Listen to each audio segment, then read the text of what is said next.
Can I park my food truck anywhere in California? Well, in this video from Food Truck Freaks, we're actually going to dive into a handful of things you need to know outside of the world of permitting, ensuring that you are doing it legally and lawfully. So we're going to dive into the question of whether you can or you can't here on Food Truck Freaks. So this podcast will go ahead and upload also, get onto our YouTube channel as well. So if you're catching this on YouTube, definitely check out our podcast as well.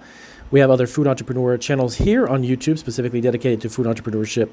Check out those links down in the description. Now, food truck operations are subject, of course, to regulations and restrictions that are very kind of based on local laws and zoning ordinances. But all in all, we're going to give you kind of an understanding specifically of how the state operates, and then city and counties pretty much operate similarly to what we're about to tell you.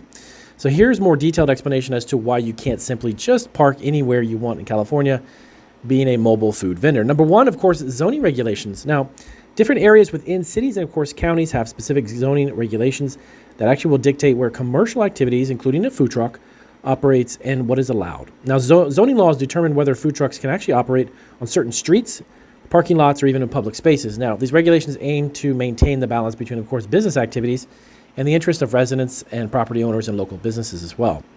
The second thing up, number two, is permits and licenses. Now, food trucks are required permits and licenses to operate legally in California, and these permits are typically issued by local health departments, city governments, and other relevant agencies within your county. Now, obtaining the necessary permits involves demonstrating compliance with health and safety standards, as well as other requirements as well, which would include your food parking. Now, these permits often come with conditions such as designated parking areas and then operating hours. Number three is your health and safety regulations. Now, food trucks must meet strict health and safety standards to protect the public from foodborne illnesses. Now, of course, these standards include proper handling of food storage, making sure that hand sanitation and storage preparation and food specifically follows these guidelines. The local locations where the food trucks operate were adequate facilities in these activities.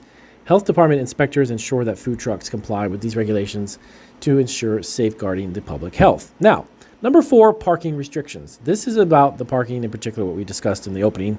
Even if you have the necessary permits and licenses, you can't park your food truck just anywhere without considering local parking restrictions.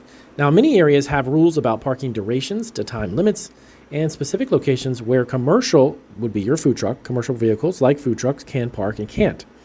Now, violating these rules can result in fines or even towing of your vehicle, so you want to make sure you follow these to a T. Don't just drop your truck anywhere you want. Make sure you specifically follow where you are getting permitted. Number five is private property and landowner consent. Now, if you're considering parking a food truck on private property, that's fine, but you'll need the landlord's permission to do so.